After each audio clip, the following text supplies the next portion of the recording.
All right, welcome back. It's early April 63. So we're starting things off here in Mississippi, where we have General Grant moving into Jackson. Schink's Corps will go in between Jackson and Vicksburg, and then Elliott's Smaller Corps will also follow Grant into Jackson. Our um, There we go. Our cavalry division will move up in north and take a position just to the south. Um, from Pensacola, we're going to have two divisions sail out and take the two forts down at the mouth of the Mississippi. Nothing too much to report um, in Tennessee. You can see like we have these really long lines. Will point out there's kind of an interesting situation in Knoxville, excuse me. We were able to destroy the depot as they weren't able to assault it in time. So rather than just surrendering, we'll try to escape. And yeah, if we're lucky, we'll get to this little town over here. Those are kind of the highlights. The division, what's his name? Pleasanton's division will go back to Jacksonville for the moment. He's being promoted to a 2-star. We're in control of basically all of the railroad here. Not all 100%, but it is all there.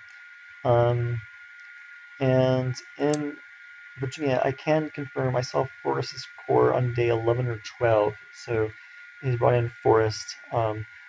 So to counter that, I'm going to send up the squadron here to block this waterway, and we're going to send a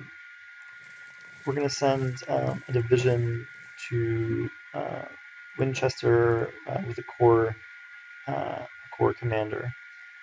Okay, I think that's pretty much it. So let's run the turn and see what happens. Okay, there were a few skirmishes, mainly with cavalry. Like Grant destroyed one. Our may have been destroyed. Now here we are. Our Parson unit was defeated here. Probably what struck me the most interesting is that the Confederacy just brought in probably a couple more corps from Tennessee to Virginia. And in addition to that, there are partisan units here and kind of just really all over. So they may be making a push here in they may be making a push here in Virginia. Yeah, so one partisan unit there. There's another one here, and a few partisan unit cavalry regiments here, kind of. So yeah, pretty much all over.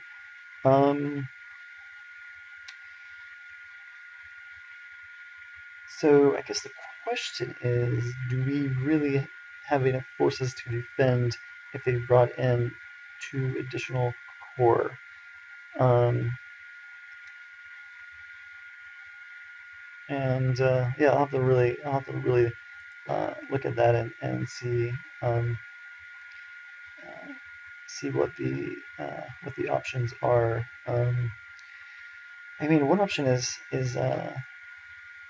Pope can go back one region and take up a position back here, and then the line would be a bit stronger across.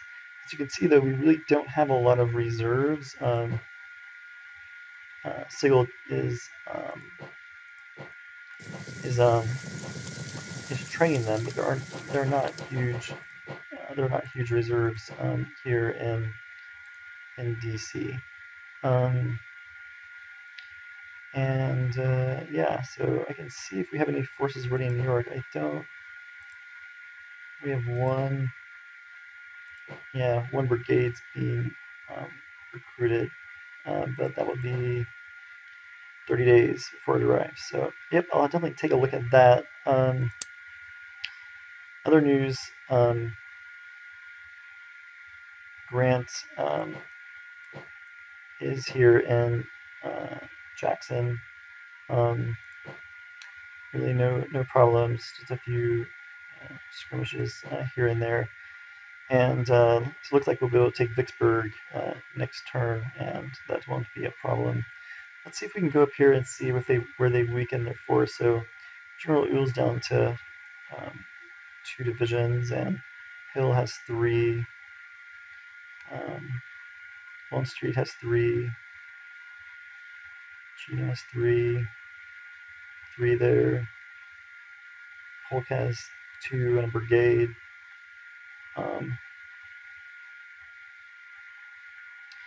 So Tennessee's still pretty strong, so it may mean that there's not a whole lot here in Montgomery, for instance, and perhaps nothing much in these other places as well. Looks like they did leave a division down here in down there in Georgia. The other question is, it does make you wonder, is Fort Monroe not secure? Since it only has one division here. So that is another thing to consider.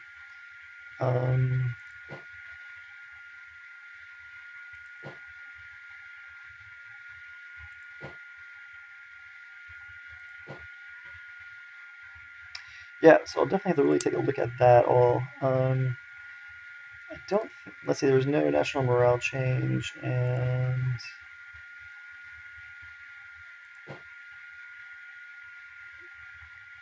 yeah, it doesn't look like any big messages.